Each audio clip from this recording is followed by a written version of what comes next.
தேக்கில் செஞ்ச furnitures. Golden brown colour பாருங்கள்.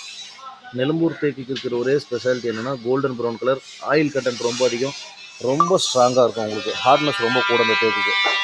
இது ட்ரெஸ்ஸிங் டேபிள். இப்போ தான் பாலிஷ் பண்ணி வச்சாங்க இந்த கட்டில்.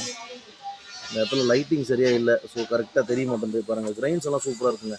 இதில் எந்த ப்ராடக்ட் செஞ்சாலும் பாலிஷ் பண்ணி முடிச்சப்பறம் ஃபினிஷிங் வேறு லெவலில் இருக்கும். கதவு, ஜன்னல், ஃபர்னிச்சர் ரெடி பண்ணாலும் இதோட பெஸ்ட்டு குவாலிட்டிக்கு ஒரு உதாரணம். மற்ற எந்த தேக்காக இருந்தாலும் 6 இன்ச்சுக்கு 4 இன்ச்சு கட் பண்ணால் கூட வெயிலில் போட்டால் பெண்டாங்க. இது பாருங்கள், வெறும் 6 mm தப்பாங்க. வெறும் 6 mm. நம்ப முடியுதா?